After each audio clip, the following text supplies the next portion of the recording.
Assalamualaikum warahmatullahi wabarakatuh. Izin memperkenalkan diri, nama saya Sumiati, NPM 1951020224. Di sini saya akan menjelaskan pengertian manajemen likuiditas. Manajemen likuiditas bank adalah suatu proses pengendalian dari alat-alat likuid yang mudah ditunaikan guna memenuhi semua kewajiban bank yang segera harus dibayar. Nama saya Widya Adela, NPM 19510200473. Selanjutnya, fungsi manajemen likuiditas. Yang pertama, untuk menunjukkan bank sebagai tempat yang aman untuk menyimpan uang dan mampu memberikan rasa aman kepada para nasabah deposan, penabung, maupun kreditor. Yang kedua, memungkinkan bank untuk memenuhi komitmen kreditnya, menjamin tersedianya dana bagi setiap pemohon kredit yang telah disetujui. 3. Untuk menghindari penjualan aktiva yang tidak menguntungkan, mencegah penjualan aset secara terpaksa. Keempat, untuk menghindari diri dari penyalahgunaan kemudahan dari otoritas pengawas moneter karena meminjam dana likuiditas dari bank sentral. Yang terakhir, kelima, memperkecil penilaian resiko ketidakmampuan membayar kewajiban penarikan dananya.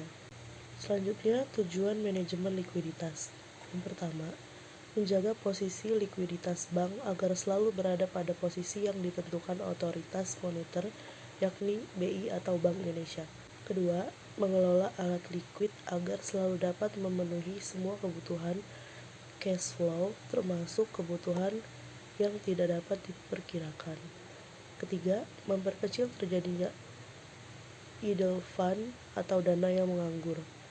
Keempat, menjaga posisi likuiditas dan proyeksi arus kas agar selalu dalam posisi aman. Saya Heramedi Putri akan melanjutkan materi tentang strategi manajemen likuiditas.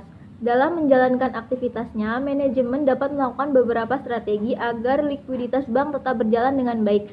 Strategi tersebut diantaranya, yang pertama, strategi preventif, yaitu bahwa likuiditas dikelola dengan menjauhi unsur-unsur spekulatif, sehingga masalah likuiditas dapat dijauhi. Untuk itu, kaidah-kaidah dalam pengendalian likuiditas harian dan jangka menengah perlu dipenuhi. Adapun prosesnya, yang pertama pengendalian harian, yang kedua pengendalian jangka menengah, yang ketiga pengendalian jangka panjang. Selanjutnya, strategi represif. Walau telah diusahakan dengan strategi preventif, masalah likuiditas masih mungkin terjadi pihak bank sehingga strategi yang ada menjadi kurang mengena yang akhirnya dapat menyebabkan terjadinya masalah likuiditas. Apabila hal ini sampai terjadi, terdapat berbagai cara untuk mengatasi sehingga pihak bank diharap tetap dapat memenuhi kewajiban penarikan kas dari nasabah dan kepercayaan terhadap bank tetap terpelihara.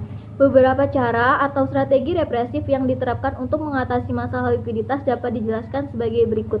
Yang pertama, meminjam dari pasar uang. Yang kedua, mengkonversikan dana valuta asing yang dimiliki. Yang ketiga, meminjam valuta asing dari pasar internasional. Yang keempat, memanfaatkan fasilitas diskon Windows 1. Yang kelima, memanfaatkan fasilitas diskon Windows 2. Baik, materi selanjutnya tentang pengukuran. Pengukuran likuiditas manajemen. Beberapa pendekatan untuk mencapai tingkat likuiditas menyangkut pertentangan di antaranya liquidity dan profitability. A. Statutory Reserve Requirement atau GWM, yaitu GW sama dengan saldo giro pada Bank Indonesia dibagi kewajiban kepada pihak ketiga 2 minggu sebelumnya. Rasio ini menunjukkan kemampuan bank memenuhi kewajiban segeranya. B. Cash ratio. Cash ratio sama dengan alat likuid dikali 100% dibagi simpanan yang segera harus dibayar.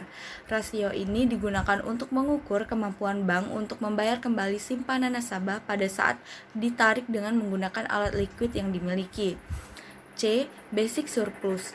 Aktiva lancar dikurang pasiva lancar sama dengan basic surplus digunakan untuk mengukur keadaan likuiditas pada suatu saat tertentu.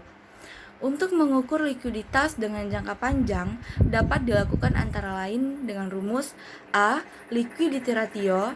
Liquidity ratio sama dengan new purchase funds required dibagi total funding requirement. B. Liquidity index sama dengan total weighted liabilities dibagi total weighted asset. C. Loan to deposit ratio. LDR sama dengan X sama dengan total pembiayaan yang diberikan dibagi total dana pihak ketiga plus modal inti. Sekian materi yang dapat saya sampaikan. Wassalamualaikum warahmatullahi wabarakatuh.